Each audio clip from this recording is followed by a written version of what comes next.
எத்தனை காலம் தான் ஏமாற்றுவார் இந்த நாட்டிலே, சொந்த நாட்டிலே, நம் நாட்டிலே.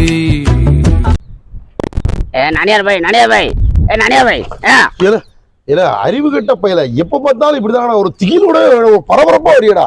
ஏன்டா பாடா படுத்துற? ஆனா நீ சத்தம் போடுற சத்தத்துல ஹார்ட் அட்டாக் வந்து செத்து போயிரும் போல தெரியுதுடா. அது நடக்க மாட்டேங்க. இல்ல நான் சாவணுங்கிறவன் ஆசையால இல்ல பைத்தியக்கார பையல என்ன விஷயம்? கும்பாடுக்கிறத சாவு வைன்னு இருக்க கிறுக்கு பையல. சரி சரி கோவப்படாதியா. ஒரு 500 ரூபா உங்களுக்கு ஜிபில அனுப்பியிருக்கேன். அதை எடுத்து இப்ப கையில தாங்க. ஏன்னா நான் உடனே ஒரு ஆளுக்கு கொடுக்க வேண்டியிருக்கு. இல்ல அறிவிட்ட பிள்ளை எங்கிட்ட கேட்காம இருக்கல. என் அக்கௌண்ட் பணத்தை அனுப்பல. எப்போ அனுப்புறது தானங்க?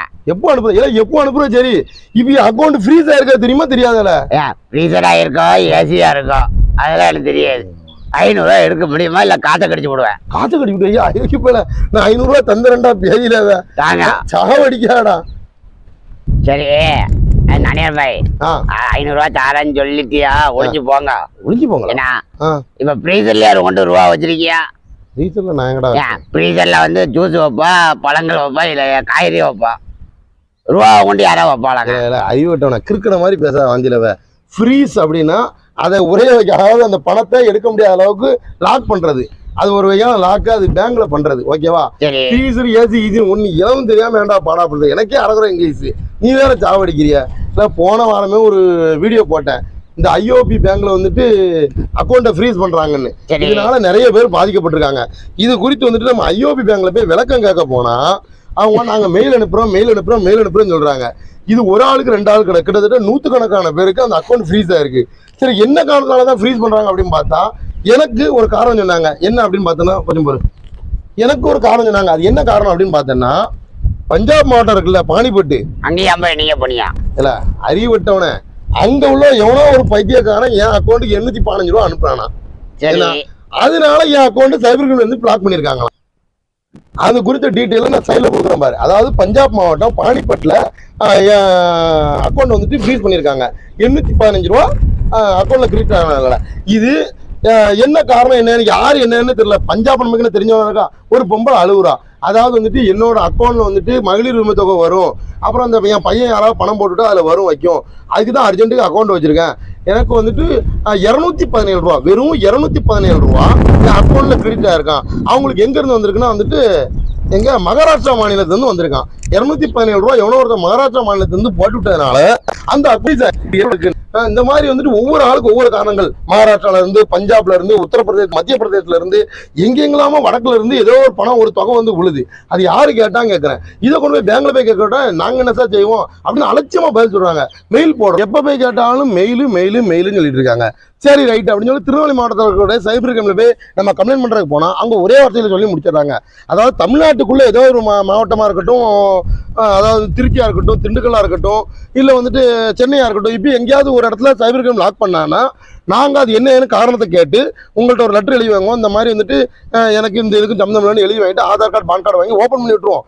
உங்க அக்கௌண்ட் பூரா லாக் ஆகிறது எங்க பாத்தீங்கன்னா மகாராஷ்டிரா, பஞ்சாப், மத்திய பிரதேஷ், இப்படி வெளி மாநிலங்கள் இருக்கும்போது நாங்க ஒன்றும் பண்ண முடியாது. சரி சார் இந்த ஃப்ரீஸை யாரெல்லாம் ஓப்பன் பண்ண முடியும் அப்படின்னு கேட்டோம்னா எந்த இதுல லாக் பண்ணியிருக்காங்களோ, பஞ்சாப் மாவட்டம்னா மாநிலம், அந்த பஞ்சாப் மாநிலம்னா அங்கதான் ஓப்பன் பண்ண முடியும், மகாராஷ்டிரானா அங்கதான் ஓப்பன் பண்ண முடியும். அது தவிர்த்து உங்களோட பேங்க்ல மேனேஜர் ஓப்பன் பண்ணலாம் அப்படின்னு சொல்றாங்க. பேங்க் மேனேஜர் ஏற்கனவே எனக்கு ஒரு ஃப்ரீஸ் ஆகும்போது ஒரு PAN card xerox and Aadhaar card xerox, அப்புறம் வந்துட்டு ஒரு லெட்டர் எழுதி கேட்டாங்க. இந்த மாதிரி எனக்கு ஃப்ரீஸ் ஓப்பன் பண்ணி விடுங்க, இதனால எந்த நடவடிக்கை எடுத்தாலும் ஏதாவது பிரச்சனைகள் வந்தா பேங்க் முடிவுக்கு நான் கட்டுப்படுறேன்னு ஒரு லெட்டர் எழுதி கொடுத்தேன். லெட்டர் எழுதி கொடுத்தோன்னு ஓப்பன் பண்ணி விட்டாங்க. அதிகபட்ச 10 செகண்ட்ல ஓப்பன் பண்ணி விட்டாங்க. இப்போ ஒரு வாரத்துக்கு அப்புறம் என் அக்கௌண்ட் மறுபடியும் ஃப்ரீஸ். என் அக்கௌண்ட் மட்டும் இல்லை 100கணக்கான பேர் அக்கௌண்ட் ஃப்ரீஸ். ஆளுக்கு ஒரு காரணம். ஒருத்தனுக்கு பஞ்சாப், ஒருத்தனுக்கு மகாராஷ்டிரா, ஒருத்தனுக்கு மத்திய பிரதேசம், இப்படி போயிட்டே இருக்கு. ஒருத்தர் ஆளுக்கு அவங்க சொந்தக்காரங்க வெளிநாட்டுல இருந்து பணம் போட்டு விடுறாங்க. 50,000, 1 லட்சம், 2 மாதம் 3 மாதம் சம்பளத்தை சேர்த்து வச்சு போட்டு விடுவாங்க. இல்ல இப்போ கல்யாணத்துக்கு நகை எடுக்க போட்டுடுவாங்க, இல்ல வேற ஏதோ காரணத்துக்கு கடன் வாங்கி போட்டுடுவாங்க. மொத்தமா அக்கௌண்ட்ல பணம் வந்து விழுந்துன்னா இதுக்கு வந்து விழுந்துச்சு, இது யாரு பணம், எப்படி வந்துச்சு, என்ன ஏது லொட்டு லொசுக்கு 1008 கேள்வி கேட்காங்க. ஐஓபி பேங்க்ல இருக்க யாருமே மதிக்கிறதே கிடையாது. அதான் முதல்ல நல்லா தெரிஞ்சுக்க, பேங்க்ல இருக்க எல்லா ஊழியர்களும் ஒருத்தவங்க வந்தா கரெக்டான ரெஸ்பான்ஸ் கொடுங்க.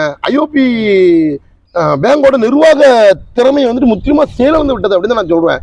தயவு செய்து இது எந்த பேங்க்லுமே இந்த ஃபால்ட் வரல. கனரா பேங்கா இருக்கட்டும், யூனியன் பேங்கா இருக்கட்டும், அல்லது வந்துட்டு பேங்க் ஆஃப் பரோடா இருக்கட்டும், இந்த மாதிரி ஃப்ரீஸ் ஃபால்ட் வரல. எதுக்கு ஐஓபியில் மட்டும் தொடர்ச்சியா வந்துகிட்டு இருக்கு? அது மேலே போன ஐஓபியில் தொடர்ச்சியா வந்துகிட்டே இருக்கு. இது எந்த விதமான ஆக்ஷன் எடுக்க மாட்டேங்குங்க. அதாவது இந்த ஐஓபி அக்கௌண்ட்ல யார் யாரெல்லாம் ஃப்ரீஸ்னால பாதிக்கப்பட்டிருக்கீங்க, எவ்வளோ ரூபா லாக் ஆயிருக்கு, அது குறித்து நீங்கள் ஏதாவது தகவல் இருந்தால் கண்டிப்பாக என்னோட நம்பர் 409-100-6 இந்த நம்பருக்கு தயவுசெய்து நீங்கள் கான்டாக்ட் பண்ணுங்கள். நம்ம வந்துட்டு எல்லாருமே சேர்ந்து இது எப்படி கொண்டு போவோம் என்னன்னு பார்ப்போம். ஏன்னா பேங்க்லேருந்து ஒரு தகவல் வர மாட்டேங்குது. ஒன்று நல்லா தெரிஞ்சுங்க, எல்லாருமே அத்தியாவசிய தேவைக்காக தான் பேங்க்கில் பணம் போட்டு எடுக்கிறாங்க வைக்காங்க. அதை இப்படி ஃப்ரீஸ் பண்ணிட்டு நீங்கள் ஏனோ தரணும் பதில் சொன்னால் அது நல்ல இல்லை. ஐஓபி நிர்வாகம் கண்டிப்பான முறையில் இது தலையிட்டு முடக்கப்பட்ட எல்லா அக்கௌண்ட்டையும் நீங்கள் வந்து 2 ரீஓப்பன் பண்ணணும். அவங்க பழையபடி அக்கௌண்ட்லேருந்து பணம் போட்டு எடுக்கிற மாதிரி நீங்கள் பண்ணி கொடுக்கணும். அது எப்படிங்க யூபிஐல டிரான்சாக்ஷன் பண்ணால் அக்கௌண்ட்ல வந்து விழுது? நான் அந்த கிறுக்கு போய் ஒரு 500 ரூபா அனுப்பியிருக்கேன், அது உள்ள வந்து விழுந்துட்டு. ஏன்னா அது என்ன சிடிஎம் மூலமா என்னல இல்ல நடிகர் பாய், நான் 500 ரூபா தரலங்க. தரம்ல கிறுக்கு பேர சிடிஎம் கேஷ் பாச்சு மிஷின்ல பண்ணா உள்ள போயிருது, வேற யாராவது நெப்ட் பண்ணா உள்ள வந்துருது. ஆனா எந்த வகையிலையும் பணத்தை எடுக்க முடியாது. பஜாஜ் ஃபைனான்ஸ் கட்ட முடியாது, ஸ்ரீராம் ஃபைனான்ஸ் கட்ட முடியாது. எத்தனை பேர் ஃபைனான்ஸ் எடுக்கிறது இருக்காங்க, அது கட்ட முடியாம ஃபைன் கட்டிட்டு இருக்காங்கன்னு தெரியுமா? அதனால ஐஓபி நிர்வாகம் தயவு செய்து இதுல உடனடியாக போர்க்கால அடிப்படையில் அங்கே ஃப்ரீஸ் பண்ணப்பட்ட அத்தனை அக்கௌண்ட்டும் நீங்க ஓபன் பண்ணுங்க. இல்ல கண்டிப்பான முறையில் மக்களை திரட்டி ஐஓபி பேங்க் முற்றுகையிடப்படும். அதை நான் உறுதியாக நான் சொல்லிக்கிறேன். இதில் நீங்கள் உடனடியாக நீங்கள் தலையிடணும். ஏன்னா மாதக்கணக்கில் பல பேர் அக்கௌண்ட் வந்துட்டு ஃப்ரீஸ் ஆகிருக்குது. அதனால் மறுபடியும் சொல்கிறேன், அரபி நானியார், நீங்கள் யாராவது ஐஓபி அக்கௌண்ட் ஃப்ரீஸ் ஆகி இந்த மாதிரி பிரச்சனைகளை சிக்கியிருந்தீங்கன்னா இல்லை டிஸ்பிளே தெரியும் நம்பரை கான்டாக்ட் பண்ணுங்கள். 8940910066 இந்த நம்பருக்கு தயவுசெய்து நீங்கள் கான்டாக்ட் பண்ணுங்கள். நம்ம வாட்ஸ்அப்லேயும் கால் பண்ணலாம், கால் பண்ணி கேட்கலாம். கண்டிப்பாக நம்ம ஒரு தீர்வு காணுமோ. மீண்டும் ஒரு நல்ல வீடியோவில் உங்களை சந்திக்கும் வரை உங்களிடம் விடைபெறுவது அரபி நானியார் ஆகிய நான். நம்ம சேனலில் இது வரைக்கும் சப்ஸ்கிரைப் பண்ணாதவங்க சப்ஸ்கிரைப் பண்ணுங்க, லைக் பண்ணுங்க, ஷேர் பண்ணுங்க. குறிப்பா உங்க மனசுல தோன்றதை தயவுசெய்து கமெண்ட் பண்ணுங்க. மீண்டும் ஒரு நல்ல வீடியோல சந்திக்கிறேன்.